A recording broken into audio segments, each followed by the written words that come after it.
الحمد لله نحمده ونستعينه ونستغفره ونؤمن به ونتوكل عليه ونعوذ بالله من شرور أنفسنا ومن سيئات أعمالنا من يهده الله فلا مضل له ومن يضلله فلا هادي له ونشهد أن لا إله إلا الله وحده لا شريك له ونشهد أن سيدنا ومولانا محمدا عبده ورسوله أرسله بالحق بشيرا ونذيرا وداعيا إلى الله بإذنه وسراجا وقمرا منيرا أما بعد فأعوذ بالله من الشيطان الرجيم بسم الله الرحمن الرحيم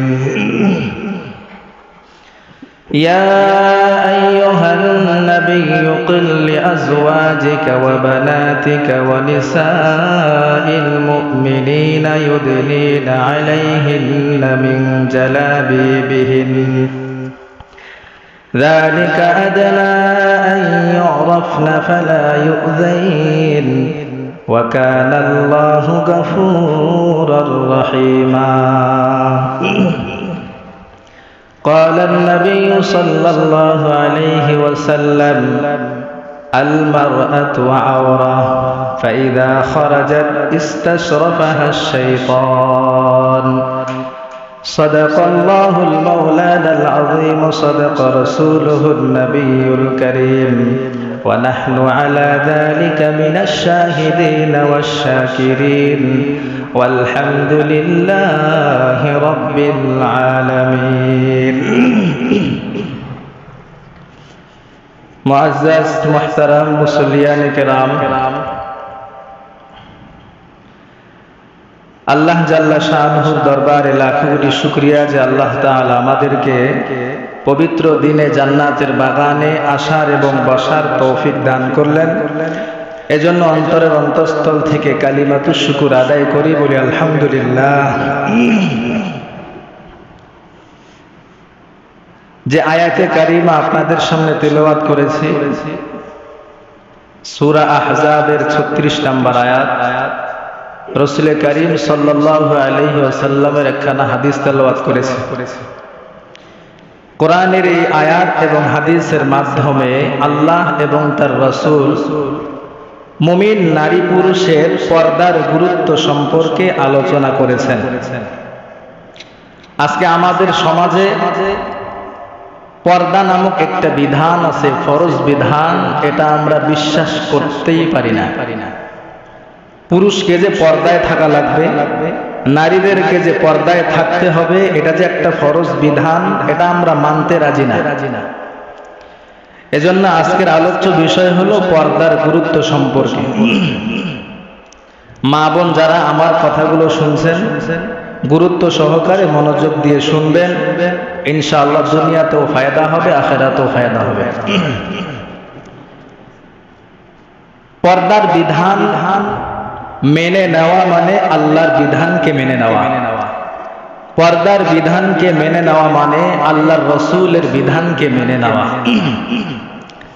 আল্লাহর রাসূলের বিধান মানব কি মানব না, এ ব্যাপারে দুনিয়ার কোনো মানুষের কোনো রকম স্বাধীনতা নেই। ফরজ বিধান নামাজ পড়ব কি পড়ব না, এ ব্যাপারে কারো স্বাধীনতা আছে? রোজা ফরজ বিধান মানব কি মানব না, এ ব্যাপারে দুনিয়ার কোনো মানুষের স্বাধীনতা নাই।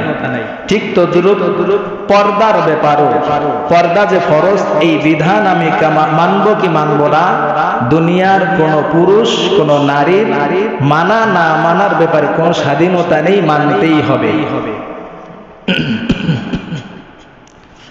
এ ব্যাপারে আল্লাহ পাক রব্বুল আলামিন সূরাতুল আহজাবের 36 নম্বর আয়াতে বলেন, وما كان لمؤمن ولا مؤمنة إذا قضى الله ورسوله أمرا أن يكون لهم الخيرة من أمرهم ومن يعص الله ورسوله فقد ضل ضلالا مبينا। আল্লাহ পাক রব্বুল আলামিন দুনিয়ার সমস্ত নারী এবং পুরুষদেরকে জানাই দিলেন, ওয়ামা কানা লিমুমিনিন ওয়ালা মুমিনাতিন ইযা কাদাল্লাহু ওয়া রাসূলুহু আমরা। আল্লাহ বলে দিলেন, আল্লাহ এবং আল্লাহর রাসূল যখন কোনো বিষয়ের ফয়সালা করবে, আইয়াকুনা আমরান আইয়াকুনা লাহুমুল খিয়ারাতু মিন আমরিহিম। আল্লাহ এবং আল্লাহর রাসূল যখন কোন বিষয়ের ফয়সালা করবে, দুনিয়ার কোন মুমিন নারী এবং পুরুষ এদের কোনো স্বাধীনতা নাই যে আল্লাহর বিধান মানবে কি মানবে না। দুনিয়ার কোন নারী, দুনিয়ার কোন পুরুষের এই স্বাধীনতা নাই যে আল্লাহর ফয়সালাকৃত বিধান আমি মানব কি মানব না, রাসূলের ফয়সালাকৃত বিধান আমি মানব কি মানব না। দুনিয়ার কোন নারী পুরুষকে আল্লাহ এই ক্ষমতা দেন নাই, এই স্বাধীনতা দেন নাই। যদি আল্লাহর বিধানকে আপনি অবাত্যেক করে চলেন, আল্লাহর বিধানকে অস্বীকার করেন, মানতে রাজি না হন, আল্লাহর রাসূল ফয়সালা দিয়েছেন, আল্লাহর রাসূলের ফয়সালাকৃত বিধান যদি আপনি আমি না মানি, আল্লাহ বলে দিলেন, ওয়ামাইয়াসিল্লাহা ওয়া রাসূলাহু ফাকাদ দাল্লা দালালাম মুবিনা। আল্লাহ ফয়সালা করেছেন, আপনি মানেন না, আমি মানি না। আল্লাহর রাসূল ফয়সালা করেছে, আপনি মানেন না, আমি মানি না। আল্লাহ বলে দিলেন, ফাকাদ দাল্লা দালালাম মুবিনা। ওই মুমিন বান্দা বান্দি সুস্পষ্ট পথভ্রষ্ট হয়ে গেল। তাহলে বলেন তো, সূরাতুল আহজাবের 36 নম্বর আয়াতে আল্লাহ আমাদেরকে কি জানায় দিলেন? আল্লাহ আল্লাহর রাসূল যখন কোন বিষয় ফয়সালা করবে, দুনিয়ার কোন নারী, দুনিয়ার কোন পুরুষের জন্য ওই বিধান মানা না মানার ব্যাপারে স্বাধীনতা নাই, মানতেই হবে। যে আয়াতে কারিমার অর্থ আপনাদেরকে বললাম, এই আয়াতের একটা শানে নুজুল আছে। কোন পরিপ্রেক্ষিতে আল্লাহ এই আয়াতকে নাজিল করলেন? আল্লাহ রাসূলের একজন পালক পুত্র ছিলেন যায়েদ ইবনে হারিসা রাদিয়াল্লাহু তাআলা আনহু। যায়েদ বিন হারিস রাদিয়াল্লাহু তাআলা আনহুর বিবাহের প্রস্তাবের জন্য যখন আল্লাহর রাসূল যায়নব রাদিয়াল্লাহু তাআলা আনহার কাছে গেলেন, আল্লাহর রাসূল যায়নব রাদিয়াল্লাহু তাআলা আনহার কাছে প্রস্তাব পাঠালেন, যায়নব, আমার পালক পুত্র যায়নবের বিবাহের প্রস্তাব তোমাকে দিলাম, তুমি বিবাহের প্রস্তাবটা গ্রহণ করে নাও। যায়নব বলছে, না না, আমি যায়েদ বিন হারিসকে বিবাহ করতে পারবো না, আমি এই প্রস্তাব গ্রহণ করতে পারবো না। আল্লাহর নবী আবার প্রস্তাব করলেন, যায়নব রাদিয়াল্লাহু তাআলা আনহু প্রস্তাবকে প্রত্যাখ্যান করলেন। আল্লাহর রাসূল আবার প্রস্তাব দিলেন, যায়নব রাদিয়াল্লাহু তাআলা আনহা আবার প্রস্তাবকে প্রত্যাখ্যান করলেন। যায়নব রাদিয়াল্লাহু তাআলা আনহা এবার বলতে লাগলেন, ইয়া রাসূলুল্লাহ, এই যে বিবাহের প্রস্তাব আপনি আমাকে দিচ্ছেন, এটা কি আপনি আমাকে আদেশ করছেন নাকি এমনি বলছেন? আল্লাহর রাসূল বললেন, না, আমি তোমাকে আদেশ করছি না, আমি তোমাকে আদেশ করছি না, বরং তোমার কাছে আমি আবেদন করলাম। যায়নব রাদিয়াল্লাহু তাআলা আনহা এবার বলতে লাগলেন, ইয়া রাসূলুল্লাহ, আনা খায়রুম মিনহু নাসাবা। পয়গম্বর, যায়েদ বিন হারিসের চাইতে আমি বংশ মর্যাদার দিক দিয়ে অধিক, আমার বংশ মর্যাদা একটা আছে, তো আমি একজন গোলামকে কেন বিবাহ করব? আল্লাহর রাসূল পরিশেষে আবার যায়নবকে বলতে লাগলেন, যায়নব, তুমি এই বিবাহের প্রস্তাবকে কবুল করে নাও, গ্রহণ করে নাও। যায়নব বলছে, না না, আমি এই প্রস্তাবকে গ্রহণ করব না। আল্লাহর রাসূল ফয়সালা করেছেন যায়েদকে বিবাহ করতে, আল্লাহর রাসূলের ফয়সালা মানে নাই। আল্লাহ তাআলার সাথে সাথে সূরাতুল আহজাবের 36 নম্বর আয়াত নাজিল করে কিয়ামত পর্যন্ত আনেওয়ালা যত উম্মত দুনিয়াতে আসবে, মুমিন নরনারী দুনিয়াতে আসবে, সমস্ত নরনারীদেরকে আল্লাহ তাআলা একটা ফয়সালা দিয়ে দিলেন, ওয়া মা কানা লিমুমিনিন ওয়ালা মুমিনাতিন ইযা কাদাল্লাহ, আল্লাহ এবং আল্লাহর রাসূল যখন কোনো বিষয়ের ফয়সালা করবে, আল্লাহ আল্লাহর রাসূলের ফয়সালাকৃত বিধান তুমি মানবা কি মানবা না, এই ব্যাপারে দুনিয়ার কোনো নারী পুরুষের স্বাধীনতা নাই। তাহলে আপনারা বলেন তো পর্দার বিধান কার? আল্লাহর। পর্দার বিধান আল্লাহর, পর্দার বিধান আল্লাহর রাসূলের। আল্লাহ বলছেন পর্দায় থাকা লাগবে, আল্লাহর রাসূল বলছেন পর্দায় থাকা লাগবে। আপনি আমি যদি আল্লাহর বিধানকে না মানি, আল্লাহর রাসূলের বিধানকে না মানি, আল্লাহ বলে দিলেন তুমি সুস্পষ্ট পথভ্রষ্ট হয়ে গেছো। তাহলে পর্দার বিধান আল্লাহর, পর্দার বিধান মেনে নেওয়া মানে আল্লাহর বিধানকে মেনে নেওয়া, পর্দার বিধানকে মেনে নেওয়া মানে আল্লাহর রাসূলের বিধানকে মেনে নেওয়া। এবার এই ব্যাপারে একটা হাদিস আমরা শুনি, বুখারী শরীফের ৭২৪১ নম্বর হাদিসের বর্ণনা। এই হাদিসের বর্ণনাকারী হলেন জাবির ইবনে আব্দুল্লাহ রাদিয়াল্লাহু তাআলা আনহু। উনি বলেন জাআত মালাইকাতুন ইলান নবী সাল্লাল্লাহু আলাইহি ওয়াসাল্লাম ওয়া হুয়া নাঈম। আল্লাহ রাসূল একবার ঘুমন্ত ছিলেন, ঘুমন্ত অবস্থায় একদল ফেরেশতা আল্লাহর রাসূলের কাছে আগমন করলেন। আগমন করার পর ওই ফেরেশতারা বলতে লাগলো, এই যে ব্যক্তিটা ঘুমিয়ে আছে ইনি হলেন তোমাদের সাথী। আল্লাহর রাসূল ঘুমন্ত অবস্থায় আছে। ফাকালা বাদুহুম, ফেরেশতাদের মধ্যে একজন ফেরেশতা বলতে লাগলো, ইন্নাহু নাঈমা, ইন্নাহু নাঈম, এই ব্যক্তির কাছে আমরা যে আসলাম এই ব্যক্তিটা তো ঘুমন্ত। আরেকজন ফেরেশতা বলতে লাগলো, ফাকালা বাদুহুম ইন্নাল আইনা নাঈমা ওয়াল কলবা ইয়াকযান, ব্যক্তির চোখ ঘুমায় কিন্তু অন্তর ঘুমায় না, কলব ঘুমায় না। সুবহানাল্লাহ। ফেরেশতা কি কয়? আল্লাহর রাসূলের চোখ ঘুমায় কিন্তু কলব তো আর ঘুমায় না। এজন্য নবীগণ যদি ঘুমাইলে তাদের উযু ভাঙে না। আমরা সাধারণ মানুষ যখন ঘুমাইলে উযু নষ্ট হয়ে যায়, কিন্তু নবীগণ যখন ঘুমায় ওনাদের ঘুমটা উযু ভঙ্গের কারণ হয় না। এজন্য ফেরেশতা বলতে লাগলেন, তুমি যে বলছো ব্যক্তি ঘুমন্ত, তার চোখ ঘুমায় কিন্তু অন্তর ঘুমায় না, আমরা যা যা বলবো সবকিছুই তিনি শুনতে পাবেন। এবার ফেরেশতারা বলতে লাগলো, ইন্নাহু লিসাহিবিকুম হাদা মাসালা, এই যে ব্যক্তি ঘুমন্ত এই ব্যক্তির একটা সুন্দর দৃষ্টান্ত আছে, ফাজরিবু লাহু মাসালা, অতএব এই ব্যক্তির সুন্দর দৃষ্টান্ত তোমরা পেশ করো, বর্ণনা করো। এবার একজন ফেরেশতা বলতে লাগলো, ইনি তো ঘুমায়। আরেকজন ফেরেশতা বলছে, আরে ওনার চক্ষু ঘুমায় কিন্তু কলব তো ঘুমায় না, কলবটা জাগ্রত, অতএব তার দৃষ্টান্ত বর্ণনা করে দাও। এবার আল্লাহর রাসূলের একটা সুন্দর দৃষ্টান্ত তারা পেশ করেছেন এভাবে, মাসালুহু কামাসালি রাজুলিন, আল্লাহর নবীর দৃষ্টান্ত এমন এক ব্যক্তির মতো যে ব্যক্তি বানাদারন একটা বাড়ি নির্মাণ করলো। বাড়ি নির্মাণ করার পর ওয়াজআলা ফিহা মা'দুবা, ওই ঘরের মধ্যে অনেক সুন্দর সুন্দর খাবার, অনেক আইটেমের খাবার, সুন্দর সুন্দর নাজ নেয়ামত খাবার। ওয়াবাসা দাইয়ান, ওই ঘরের যিনি ঘর নির্মাণ করেছে, ঘর নির্মাণকারী একজন আহ্বানকারীকে বাহিরে পাঠাই দিলেন, যাও মানুষদেরকে আহ্বান করো তারা যেন এই ঘরের মধ্যে প্রবেশ করে সুন্দর সুন্দর খাবারগুলো ভক্ষণ করে। ওয়াবাসা দাইয়ান, ঘর নির্মাণকারী একজন আহ্বানকারীকে বাহিরে পাঠাই দিলেন।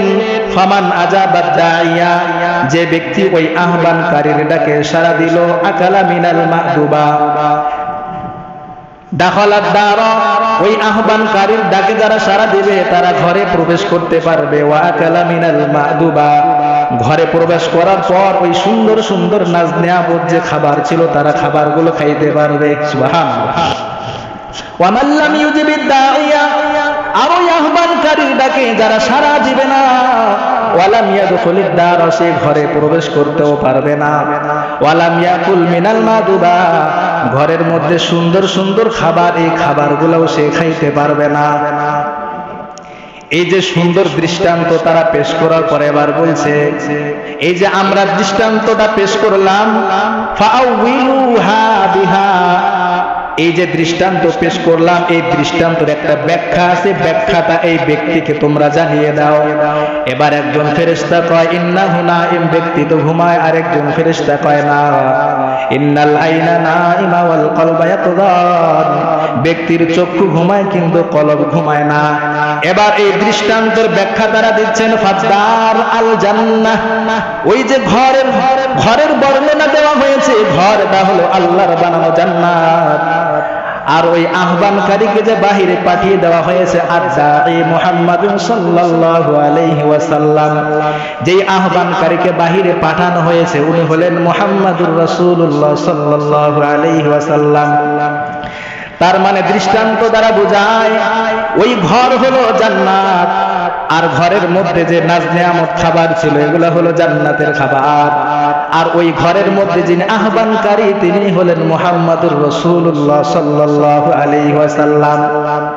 আল্লাহর নবী হলেন আহ্বানকারী, আল্লাহর নবীর ডাকে যারা সাড়া দিয়ে তারা জান্নাতে প্রবেশ করতে পারবে। আর যারা জান্নাতে প্রবেশ করতে পারবে আল্লাহর জান্নাতে দেওয়া সুন্দর সুন্দর নাজ নেয়ামত তারা ভক্ষণ করতে পারবে। আর আল্লাহর নবীর ডাকে যারা সাড়া দিবে না তারা জান্নাতেও প্রবেশ করতে পারবে না, জান্নাতের নাজ নেয়ামতও খাইতে পারবে না। এই ব্যাখ্যা দেওয়ার পর এবার ফেরেশতারা বলতে লাগলেন, ফামান আতা মুহাম্মাদান সাল্লাল্লাহু আলাইহি ওয়াসাল্লাম ফাকাদ আতা আল্লাহ, যারা আল্লাহর রাসূলের আনুগত্য করলো তারা যেন আল্লাহর আনুগত্য করলো। ওয়ামান আসা মুহাম্মাদান সাল্লাল্লাহু আলাইহি ওয়াসাল্লাম, যারা আল্লাহর রাসূলের নাফরমানি করলো, ফাকাদ আসাল্লাহ, তারা যেন আল্লাহর নাফরমানি করে ফেললো। নাউযুবিল্লাহ। তাহলে বলেন তো পর্দার বিধান কার? আল্লাহর। পর্দার বিধান আল্লাহর রাসূলের। পর্দার বিধান মানা মানে আল্লাহর বিধান মানা, পর্দার বিধান মানা মানে আল্লাহর রাসূলের বিধান মানা। এই যে পর্দা যে আল্লাহর বিধান এটা তো আমরা বুঝলাম নাকি? বুঝছেন তো সবাই? পর্দার বিধান কার? আল্লাহর। পর্দার বিধান কি? ফরজ। এবার তো পর্দার গুরুত্ব শুনলাম, পর্দা যে আল্লাহর বিধান এটা জানলাম, আমরা পর্দা করব কিভাবে? নারীরা পর্দা করবে কিভাবে? এই জিনিসগুলো না জানার কারণে পর্দার ব্যাপারে পুরুষরাও অবহেলা করে, নারীরাও অবহেলা করে।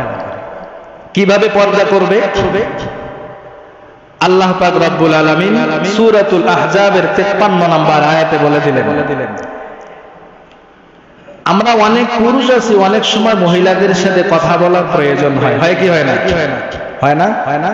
আপনার ভাবির সাথে কথা বলার প্রয়োজন হয়, আপনার চাচির সাথে কথা বলার প্রয়োজন হয়, আপনার মামির সাথে কথা বলার প্রয়োজন হয়। এলাকার অনেক মহিলা আছে অনেক সময় যাদের সাথে কথা বলার প্রয়োজন হয়। আপনি পুরুষ হয়ে ওই বেগানা নারীর সাথে কিভাবে কথা বলবেন? আল্লাহ সূরা আহজাবের 53 নম্বর আয়াতে বলে দিলেন। কি বলছেন আল্লাহ?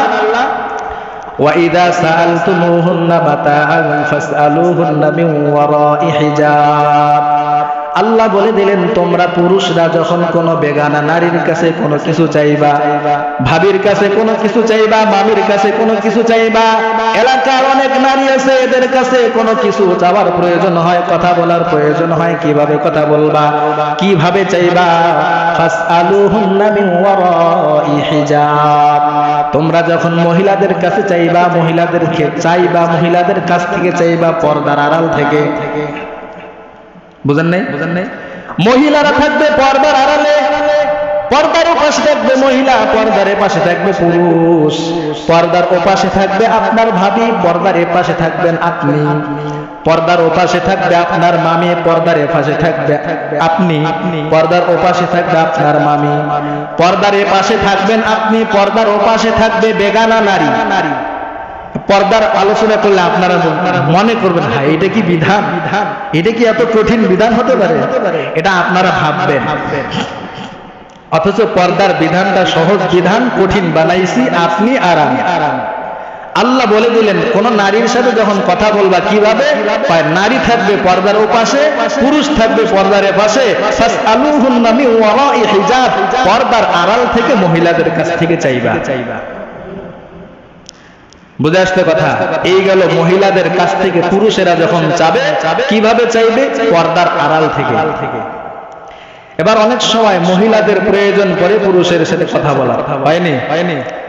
আপনার বাসাতে বাড়িতে মোবাইল রেখে গেছেন, আপনার বন্ধু আপনার স্যার ফোন দিয়েছে, মোবাইলটা রিসিভ করা দরকার, প্রয়োজন। এখন আপনার স্ত্রী মোবাইল রিসিভ করবে, আপনার স্ত্রী মোবাইলে আপনার ওই স্যারের সাথে বসের সাথে কিভাবে কথা বলবে, আপনার বন্ধুর সাথে কিভাবে কথা বলবে? আল্লাহ বলে দিলেন সূরাতুল আহজাবের 32 নম্বর আয়াতে আল্লাহ বলে দিলেন নারীরা বেগানা পরপুরুষের সাথে কিভাবে কথা বলবে।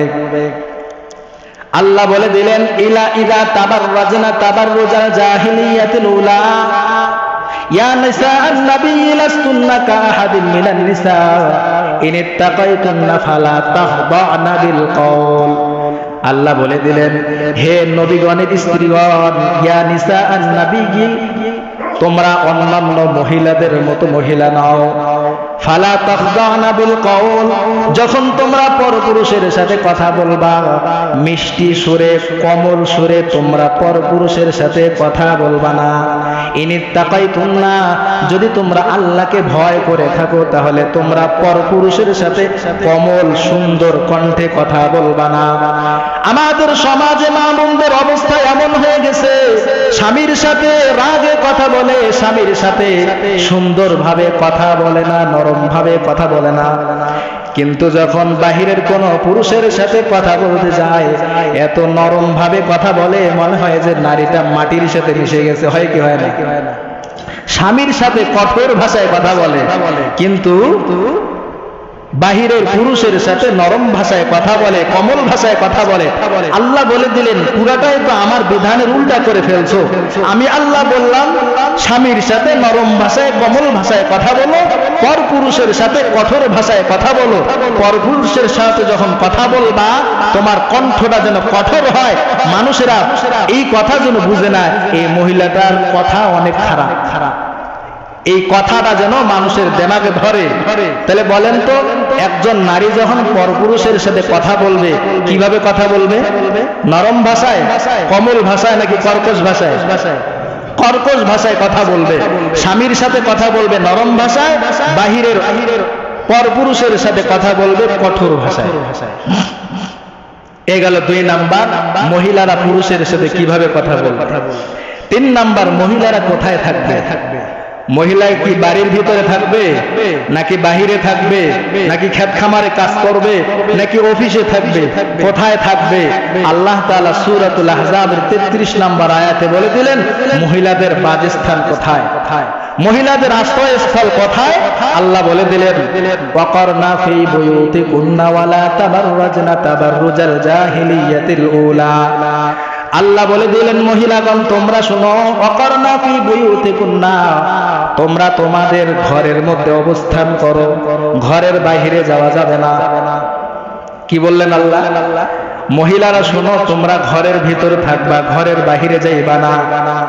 ওয়ালা তাবাররাজনা তাবাররুজাল জাহিলিয়াতিল উলা, জাহিলি যুগের নারীরা যেমন সাজসজ্জা গ্রহণ করে সুন্দর সুন্দর আতর পারফিউম ব্যবহার করে রাস্তায় চলাফেরা করত, বেহায়ার মতো চলাফেরা করত, ওই জাহিলি যুগের নারীদের মতো সাজসজ্জা গ্রহণ করে তোমরা বাহিরে বের হইবা না, তোমরা ঘরের ভিতরে থাকবা।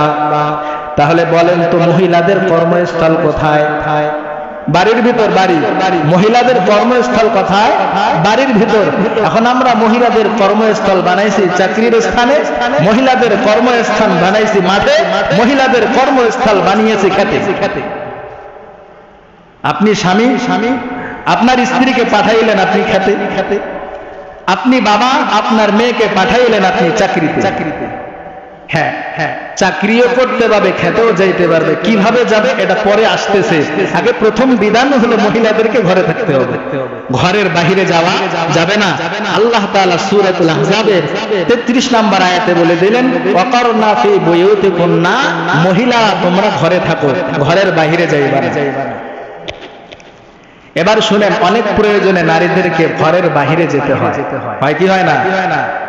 অনেক সময় মহিলাদেরকে বাপের বাড়িতে যাইতে হয়, অনেক সময় নারীদেরকে হাসপাতালে যাইতে হয়, ডাক্তারের কাছে যাইতে হয়, অনেক সময় স্ত্রীর মন চাইছে স্ত্রীকে স্বামী স্ত্রী কিনে একটু ঘুরতে বেড়াইতে গেছে।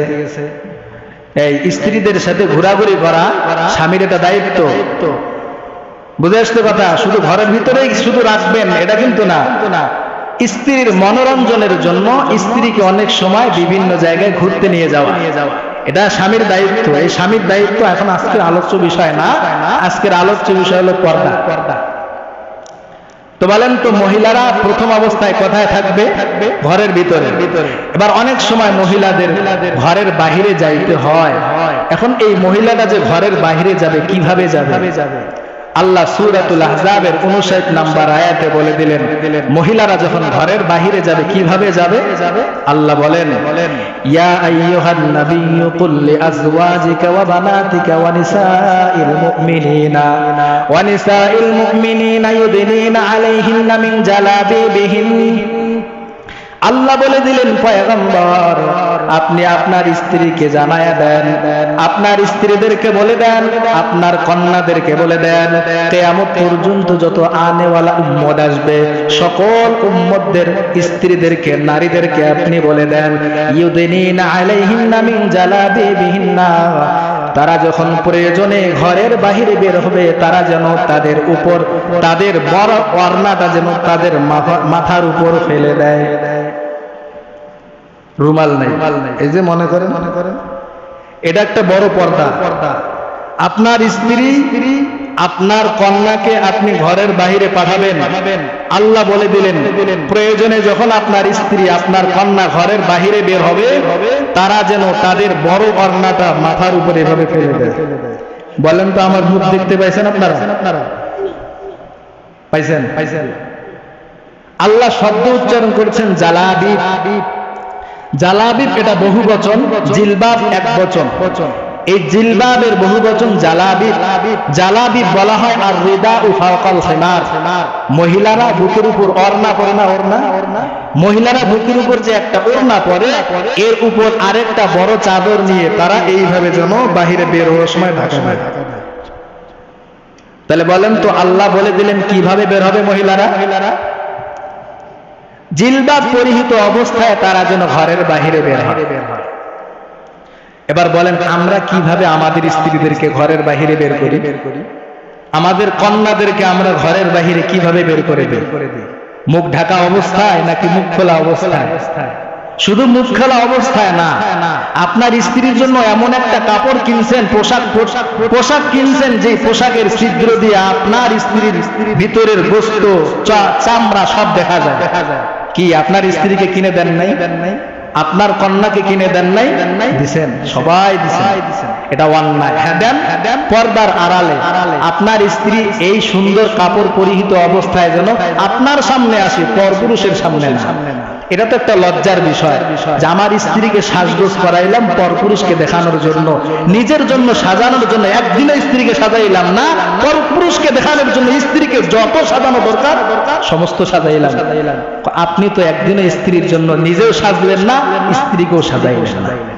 আল্লাহ বলে দিলেন এই মহিলারা যখন বাড়ির বাহিরে প্রয়োজনে যাবে তারা যেন জিলবাব পরিহিত অবস্থায় যায়, তারা যেন তাদের উপর জিলবাব বড় চাদর মাথার উপরে ঢেকে দিয়ে তারা যেন বাহিরে বের হয়, পর্দা করে তারা যেন বাহিরে বের হয়।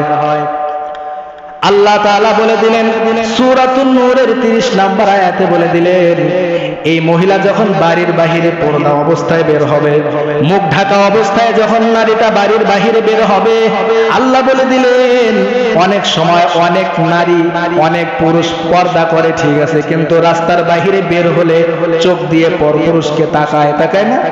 আল্লাহ সূরাতুন নূরের 30 নম্বর আয়াতে জানাই দিলেন কুল্লিল মুমিনিনা ইয়াগুদ্দু মিন আবসারিহিম ওয়া ইয়াহফাযু ফুরুজাহুম যালিকা আযকা লাহুম ইন্নাল্লাহা খাবীরুম বিমা ইয়াসনাউন।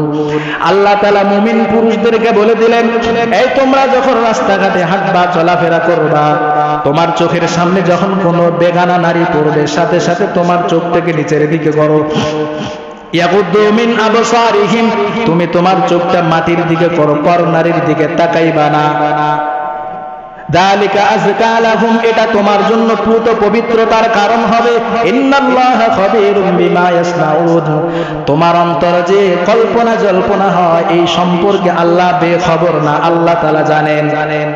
তাহলে বলেন, পুরুষ যখন রাস্তায় বের হবে বেগানা নারীর দিকে তাকাবে নাকি বেগানা নারীর দিকে চোখ পড়ার সাথে সাথে চোখ নিচের দিকে নামাবে?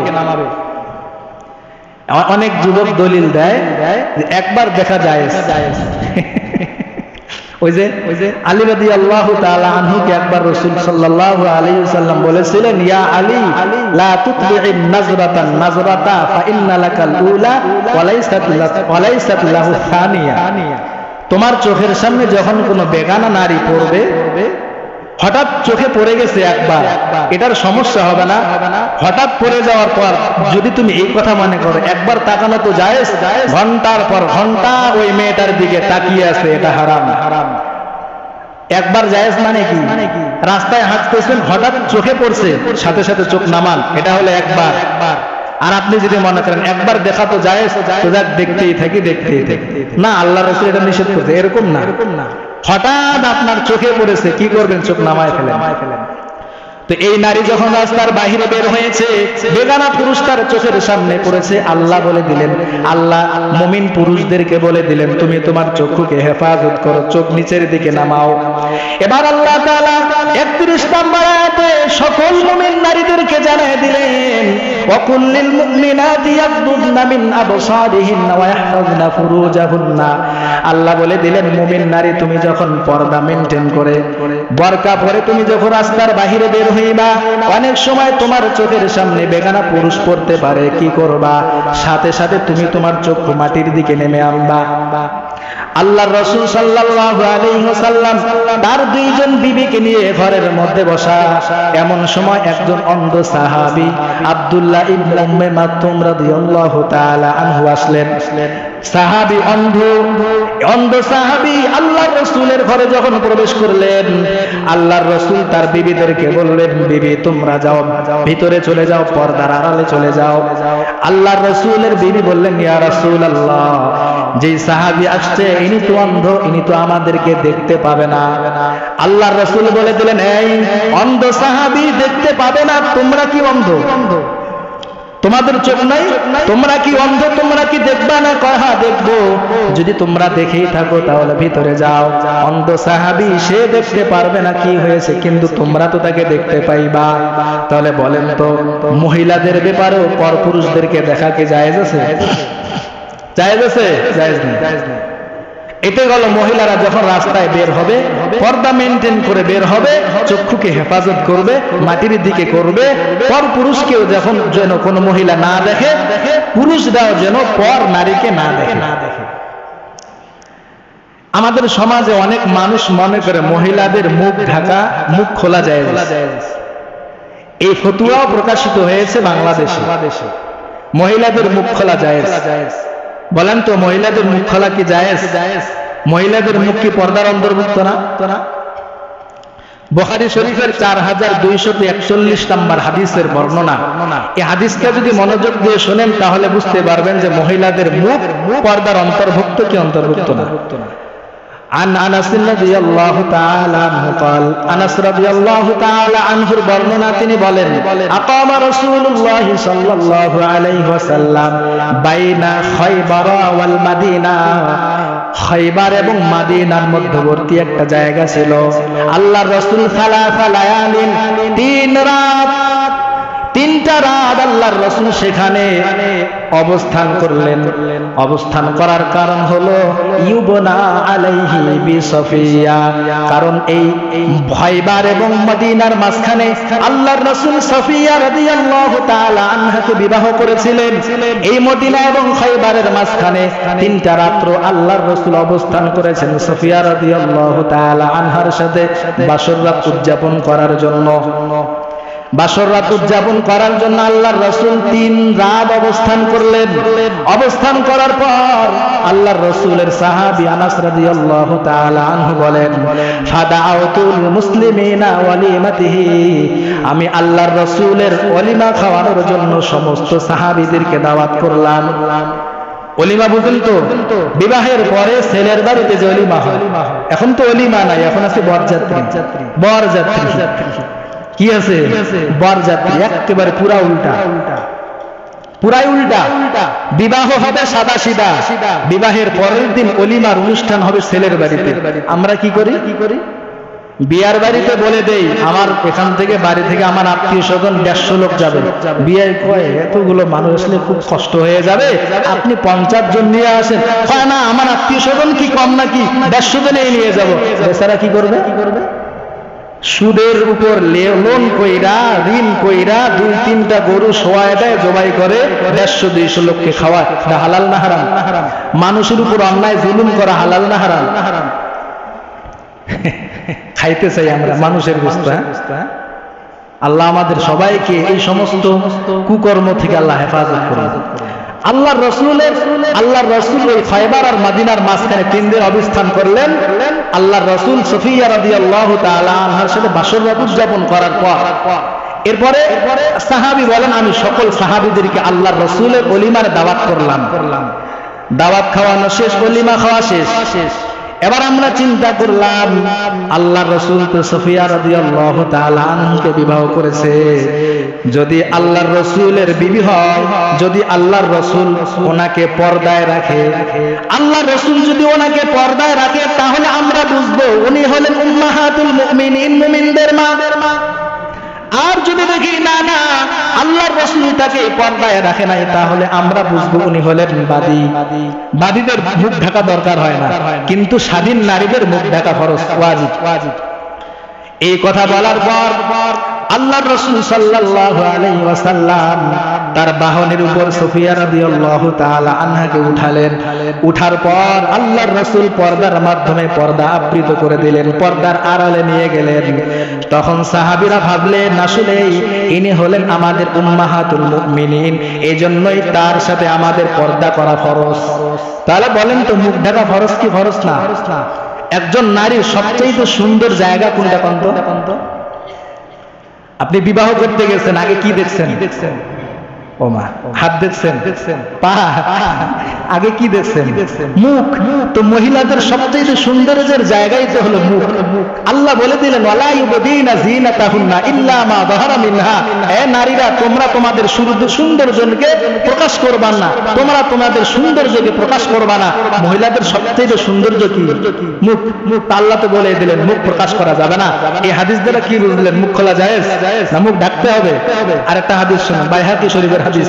আল্লাহ রাসূলের সাহাবী ইবনে আব্বাস রাদিয়াল্লাহু তাআলা আনহুমার বর্ণনা, তিনি বলেন, দাখালতু আলা রাসূলিল্লাহি সাল্লাল্লাহু আলাইহি ওয়াসাল্লাম, আমি একবার আল্লাহর রাসূলের কাছে আগমন করলাম। ইনদাহু নিসাউ, আল্লাহর রাসূলের সাথে আল্লাহর রাসূলের বিবিগণ বসা ছিলেন।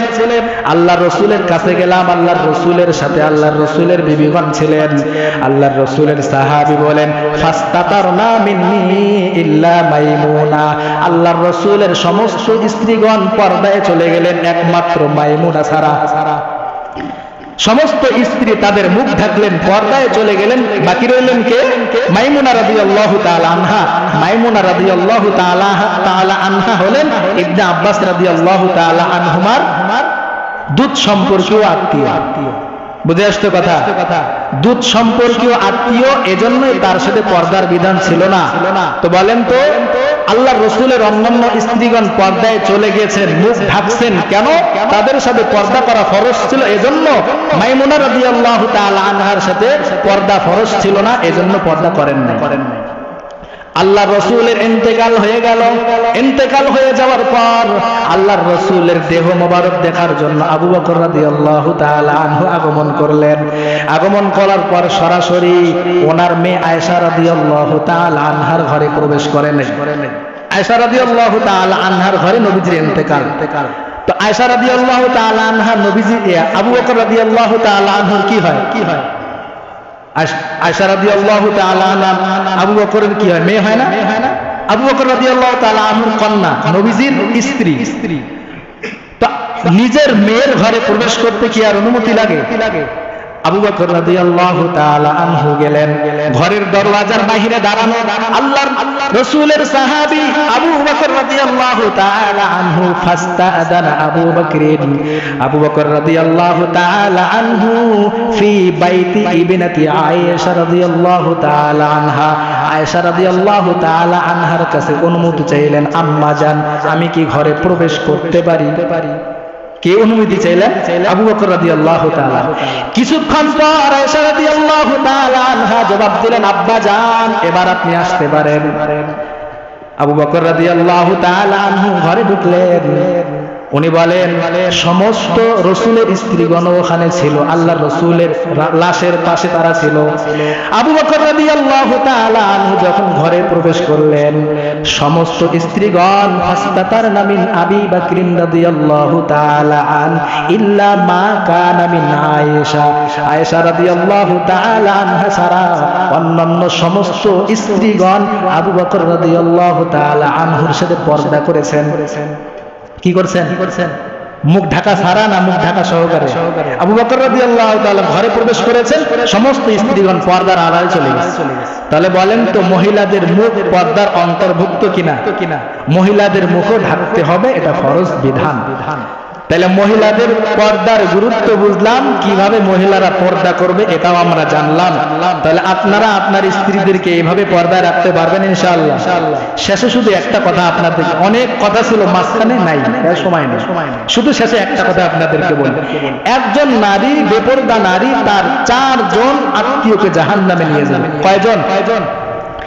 এক নাম্বার বাবা, যেই বাবা তার মেয়ে সন্তানকে দুনিয়াতে জন্ম দিয়েছে, ওই বাবায় যদি মেয়েকে পর্দায় না রাখে ওই বাবা জাহান্নামে যাবে।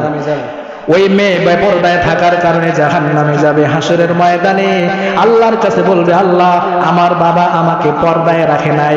পর্দায় রাখে নাই তো দূরের কথা, আমাকে এত সুন্দর সুন্দর জামা কিনে দিছে, এই জামা পরিধান করে বাহিরে বের হয়েছি, অনেক বখাটে ছেলে আমার দিকে অন্যরকম ভাবে তাকিয়েছে, তারা কবিরা গুনাহে লিপ্ত হয়েছে, আমার কারণে অসংখ্য যুবক জাহান্নামে চলে গেছে। আল্লাহ এটা আমার বাবার কারণে, আমার বাবাই তো আমাকে পর্দায় রাখে নাই।